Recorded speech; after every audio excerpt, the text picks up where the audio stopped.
Vote আসে vote যায়, কিন্তু নেতারা কোথায় যান?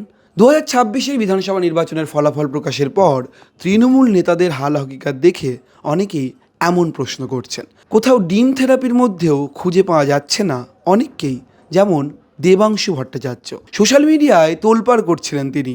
ভোটে প্রার্থী হন, হেরে যাওয়ার পর তোমার দেখা নায়ের মতো দেবাংশুর দেখাও নাকি মিলছিল না বলছিলেন অনেকেই।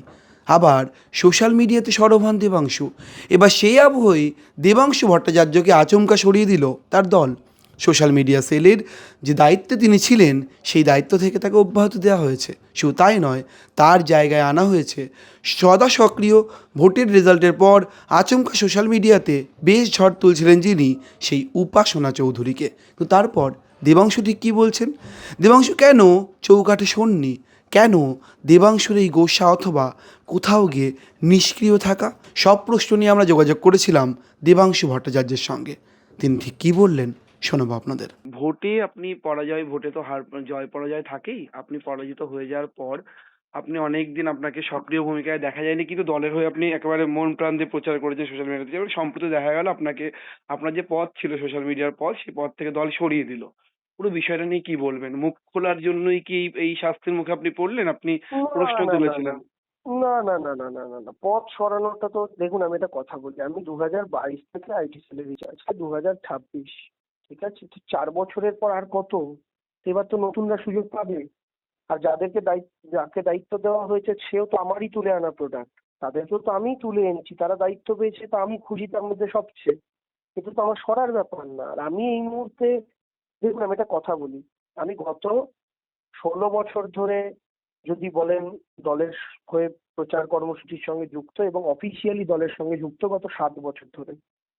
আপনি 16 বছরটা কাউন্ট করতে পারেন বা অ্যাক্টিভলি 7 বছর কাউন্ট করতে পারেন। তো 7 বছর তো আমি টানা করেছি, একদিনেরও বিরতি নিইনি।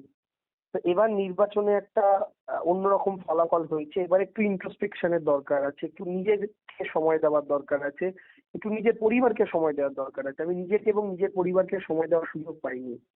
আর একটা সরকার 5 বছরের জন্য নির্বাচিত হয়েছে, কালকেই বিধানসভা নির্বাচন হচ্ছে না যে সরকার থাকবে কি পড়ে যাবে সেটা নিয়ে কথা। ফলে আমার মনে হয়েছে যে এই সময় দাঁড়িয়ে এবার আমার অন্তত কয়েকটা মাস একটু নিজের পরিবার, নিজের আত্মীয় স্বজন, বন্ধু বান্ধবদের সময় দেওয়া উচিত, যে সময়টা আমি গত 7 বছরে তাদেরকে দিতে পারিনি। সেই জন্য আমি এই মুহূর্তে দলের অ্যাক্টিভিটি থেকে দূরে রয়েছি। সেই জায়গা থেকে দাঁড়িয়ে আমি দলকে বলেছি যে যদি অন্য কোনো রকম ভাবে কাউকে দায়িত্ব দেওয়া যায় দল এই মুহূর্তে দিক। আমি একজন কর্মী হিসাবে আপাতত আছি, যেহেতু আমি এই মুহূর্তে অ্যাক্টিভ নই, তাই এই মুহূর্তে কোনো পদ নিয়ে বসে থাকার কোনো অর্থ থাকে না। আমি রেজিগনেশন করিনি, কিন্তু আমি দলকে এটা সাজেস্ট করেছিলাম যেরকম কোর কমিটি না করে কোনো একজনকে দায়িত্ব দেওয়া গেলেই আমার মনে হয় ভালো হয়। দেবাংশুবাবু, আপনাকে দেখেছি আমরা বহুদিন ধরে, আপনি লড়াই করেছিলেন সোশ্যাল মিডিয়াতে, অত্যন্ত অ্যাক্টিভ যেমন ছিলেন, সেরকম বিভিন্ন মিটিং মিছিলে গিয়ে বক্তব্য দিয়েছেন। আপনি কার্যত ঝড় তুলতেন বৈদ্যুতিন টিভি চ্যানেলগুলোতে। সেখানে দিয়ে অনেকদিন আপনি ঠিক আছে পরিবারকে সময় দিচ্ছেন, কিন্তু একটা প্রশ্ন উঠছে যে আপনি সম্প্রতি ফেসবুকে একটি পোস্ট করেন এবং সেখানে আপনি পক্ষান্তরে মানে পরোক্ষে হলেও আপনি কোথাও গিয়ে এই দলের যে ব্যর্থতা বা বিপর্যয় বা হেরে যাওয়া, এই পুরো বিষয়টা নিয়ে আপনি একটু প্রশ্ন তোলেন। না সেই না প্রশ্ন না না যারা না যারা না না তুলছেন না না তাদের না না বিরুদ্ধে আমি ক্ষোভ নেমে দলের আসছে কি? না না না না না আমি তো দলের হেরে যাওয়া নিয়ে কিছুই বলিনি। আমি দলের ভুলভাল লোককে বিশ্বাস করা নিয়ে বলেছিলাম। কিছু কিছু মানুষকে 90% সবকিছুর দায়িত্ব তুলে দেওয়া নিয়ে বলেছিলাম। এই একই কথা তো কুণাল ঘোষও বলেছেন সুদীপ বন্দ্যোপাধ্যায় এনডিএতে যোগ দেওয়ার পর। সেই কথাগুলোই তো আমার কথা, সেই কথার মধ্যে পোস্টের মধ্যে কোনো ফারাক আছে নাকি? তো এইটা তো কোনো কথাই নেই। এবং আমি কুণাল দা বা আমি একা নই, দলের বহু কর্মীরও এটাই মতামত যে এই সমস্ত মানুষদের ভরসা করার ফল আজকে দল ভোগ করছে। এবং এদের এদের প্রত্যেকের কিছু কিছু মানুষের জন্য, এই সুদীপ বন্দ্যোপাধ্যায়ের জন্য সজল ঘোষ, তাপস রায় এরকম মানুষদের দল থেকে আমাদের হারাতে হয়েছে। আজকে সুদীপ বন্দ্যোপাধ্যায় এনডিএ কে সাপোর্ট করছে, আর এদিকে তাপস রায়ও রাজ্যের গুরুত্বপূর্ণ মন্ত্রী, আবার সজল ঘোষও রাজ্যের বিধায়ক, হয়তো কলকাতার কাউন্সিলরও, হয়তো ভবিষ্যতে মেয়রও হতে পারেন। তো ফলে স্বাভাবিকভাবে যাদের জন্য এদেরকে বঞ্চিত করা হয়েছিল তারা তিনজনই এখন একই দিকে রয়েছেন। তো তাহলে এদের জন্য এদেরকে বঞ্চিত করার তো কোনো অর্থ হতো না। হতে পারে ওদেরকে জায়গা দিলে ওরা আজ হয়তো মাঠে ময়দানে আজকে থাকতো, সেই পুরনো মানুষগুলো। এটা আমি বলেছি, তো এই কথা কুণাল দাও বলেছে, এই কথা দলের বহু কর্মীও বলেছে।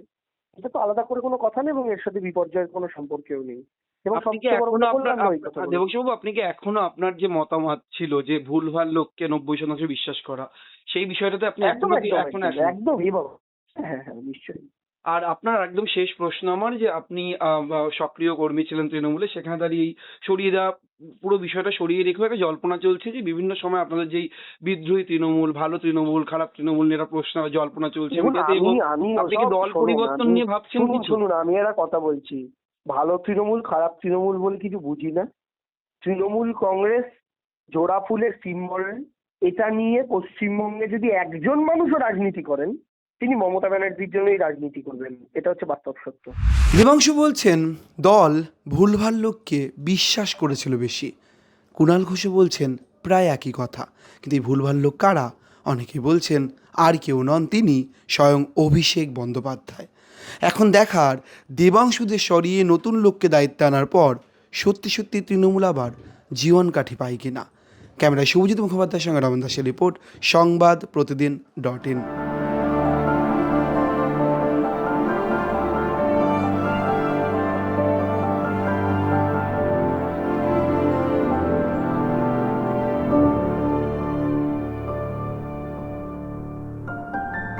ফলো করুন সংবাদ প্রতিদিন ডিজিটাল।